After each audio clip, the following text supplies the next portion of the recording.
Let's bring in Charles Barkley. Do you like this argument, Chuck?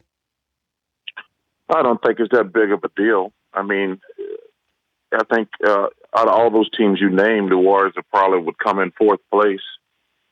I mean, they got a very, very good team. Don't get me wrong, but listen, the best four teams I played against were Bird, Celtics, Magic, Lakers, 1 and 1A, and Michael's Bulls were 3.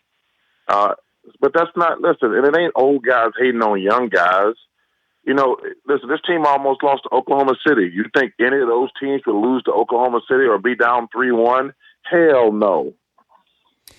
If you play by today's rules, though, but you're not allowed to put your hands on anybody and the three-point shot, is that the great equalizer here with the Warriors now against these other teams? Well, I think that Michael Jordan and Scottie would be all right if you couldn't touch him. As great as Michael's Bulls were with Michael, Dennis Rodman, Scottie Pippen, Ron Harper, Tony Kukoc, which they would be great today, I still don't think they were as good as Bird, Celtics, and Magic's Lakers. Now, what about the Pistons, the bad boys? Where would you rank that team? I think that they would beat today's Warriors. I think Isaiah and Joe Dumars would match up great with Clay and Steph. And I think Dennis Rodman would do great. They could never keep him off the board.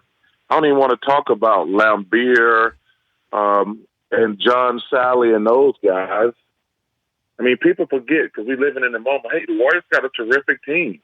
Well, let's be realistic. They would not put a lot of fear in our heart back in the day. You also you were early in on a jump shooting team not being able to win the championship. I think last year you talked about that. Is your feelings different about the jump shot, the 3-point shot, and being able to be a great team, sustainable? What I said about the team, I said if they win the championship this year, I will take back everything I said last year about a jump shooting team. Mm-hmm. Last year they got a favorable results with all the injuries, but I've said this: if they win the championship this year, I have to say I was wrong, which I have no problem saying that but I will say this: they got a much better bench, and they play great defense. They are a jump shooting team, but I underestimated their bench, and I underestimated their defense. But they got a really good team. And first of all, I have no problem saying I was wrong. I've said that if they win a championship, I get on my knees and say it's one of the best teams I've seen. All right, we're looking at the end result here. Golden State, if they go back-to-back, they're going to be one of the great teams of all time. But what happens to Cleveland if Cleveland loses? Do you see things changing on the roster with LeBron? Well, they got a good team. They just, they got a good team. They're just playing against a team. This series not over yet. Everybody's wrote this series off. Let's see what happens in the next couple games before we hand the Warriors the championship. I mean, we made this mistake last series when we handed the series to Oklahoma City when they blew out the Warriors in games 3 and 4. Mm-hmm. So let's see how this series plays out. The thing is going to be funny. The BS of the media, as I call it. I told one of my friends we were drinking wine last week. I said, the fans are so stupid. They don't get the trick of sports. I said, after this series, it's going to be A or B. The Warriors were overrated or LeBron loses again in the finals. They're never going to give anybody credit. We have to blame somebody. But that's what's just going to be the funny thing. I call it the BS of sports. I mean, the fans are so stupid. They don't understand the tricks of how sports works. I said, it's going to be A or B. The Warriors are overrated or LeBron loses again in the finals instead of giving one of these teams credit. He's Charles Barkley, the Hall of Famer, joining us, Dan Patrick Show. I'm curious what you think about the NBA with this transparency that they're going to continue to sort of give you the scorecard of when they miss calls in the final 2 minutes. The officials said, that why are we doing this? This isn't fair. They don't want that out there, this transparency. Where do you weigh in? I think it's one of the stupidest things the NBA has ever done, hanging the referees out to dry.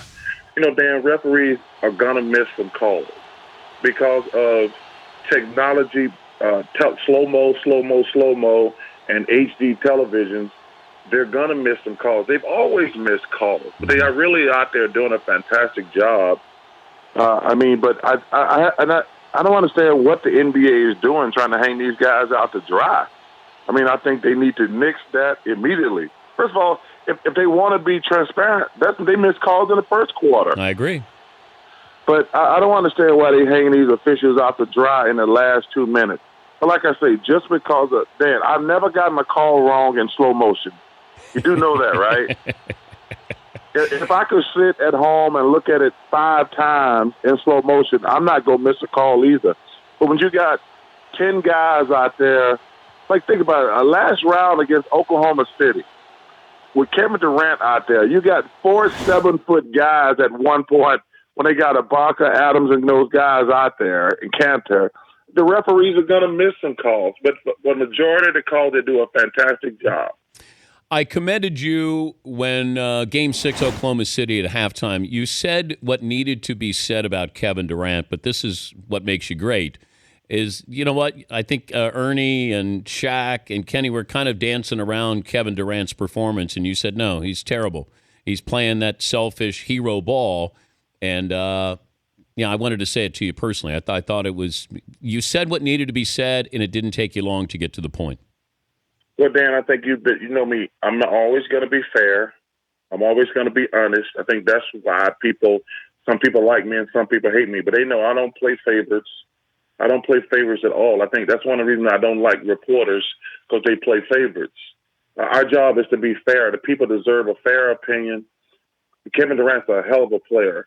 And the thing that frustrated me the most about that series was they beat the Spurs, and they go up 3-1 on the Warriors playing great team basketball. And then all of a sudden, they want to be the guy who get carried off on their shoulders. If you go back and look, they were one of the worst teams assist-wise in the NBA during the regular season. In the postseason, they were one of the better teams. And they got them to the conference finals and up 3-1. Then all of a sudden, Dan, I tell people all the time, Michael Jordan, he didn't make every big shot. Paxson made the 3-pointer to beat us in the finals. Steve Kerr made some big shots against the Jazz. The great player don't always have to make the last shot. And, when we lost to the Rockets in Game 7, Mario Elie made the shot to sit them to the finals. Yeah. And I think that, because the best team in the NBA, let's face it, it's Oklahoma City Thunder. Nobody has more talent than those guys. But they reverted back to hero ball, and it cost them the championship, because they got a better team than the Warriors and the Cavaliers, but they don't pass the ball enough to each other. They don't trust the other guys. Yep. And they're going to regret blowing that 3-1 lead, because depending on what happens with Kevin and Russell the next couple of years, they could have had a nice little window where they could have won several championships. Now, I commended you on your broadcasting style, but I have to be critical on your baseball style. The baseball swing? Dude, did you play baseball growing up? Well, not good enough. Obviously. I think it was Chris Bryant's bat. I should have grabbed Rizzo's bat. Did you play Little League? Did you play Little League? I played in a Little League a little bit. But let me just tell you something, Dan. Baseball is not my strong suit. But you know what? It's fun to play base. I've taken batting practice a couple times. It's just some fun to do. And the Cubs and the Phillies were great. They're my 2 favorite teams. I root for the Phillies. I do. I root for the Phillies. But Chicago and Toronto are my 2 favorite cities, so I root for those 2 teams in baseball. But it was fun to do. It was real. I love it, man. I love to take batting practice. Before I let you go, how much did Muhammad Ali mold your personality? Or is it a reach for me to connect the two? I did think of you when we looked at all of those old clips with Ali. Not that you were that kind of showman when you were playing, like you weren't guaranteeing wins and calling out Jordan and those kind of things. But I think now as an analyst, I see a little bit more of Muhammad Ali's frankness. Well, Dan, I think people close to me, I got a real nice text from Kenny. I think Muhammad Ali is the most important person in my life, as far as trying to, when you get to be who I am, I want to always stand up for poor people. And that's my number one objective, to speak out on social issues. And he's always been the most important, significant person in my life. And every time I got a chance to see him, I told him that, I never want to just be rich and famous. I got lucky to be able to play basketball. And I do, man. It hurt me.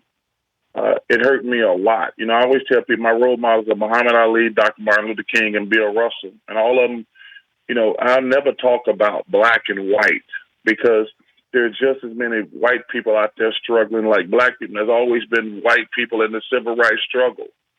But man, it hurt me probably since my grandmother, who's probably the most important person in my life. It just hurt me. And I was fortunate enough that I got a chance to tell Muhammad several times how much he meant to me. And it was just hard. It was hard. Even though I knew the end was coming, it still hurt. And anytime, like I've been trying to get the NBA to move the All-Star game out of Charlotte because of the transgender thing. And, it's up to me. All these guys talk about money and championships and things. I said, man, it'd be great to win a championship. It'd be great to have money. But when you're rich and famous, especially if you're black, I feel like I have an obligation to talk about the state of education in this country with sending all these black kids to these poor high schools and not making them successful and things like that. I'm going to use my puppet to try to help poor people. But this is the close, man. Ali meant the world to me, and I can never thank him and Bill Russell and Dr. King and, Jim Brown. Even though Jim Brown has been hard on some of us, we're trying. And there's no way I can ever compare myself to Ali, because I've never been through anything like a struggle like that. I've never been through anything hard in my life. And I do know racism exists, and I do know economic situation, the rich and the poor. It's a tough situation, but it was just a hard weekend for me, Dan, and I appreciate you asking me that question. Will you consider boycotting the All-Star game? Yes. But I have said, and I've told my boss, I don't want to act like I'm jumping on a sword, but I've talked to Adam Silver. We need to move the All-Star game. And I'm definitely, but like I say, I don't want to act like, I don't want to go out there crying wolf. I hope they don't put me in a situation where I have to boycott the All-Star game. We need to move the All-Star game. And I've said that. But yeah, I will consider that. Always great catching up with you, Chuck, and I appreciate the Muhammad Ali comments as well. Thanks for joining us. Okay, man. Hey, man, give them nerds a raise, too, man. They're not dressing the best, so give them a raise or something. Why don't you take that up as one of your causes there, Chuck? Man, you can't just hog all the money because you got your name on the show. Good to say goodbye to you right now, Chuck. Thanks for joining us. All right, man. Thanks for having me. You guys have a great week. All right, that's Charles Barkley. The Dan Patrick Show, weekday mornings on Audience.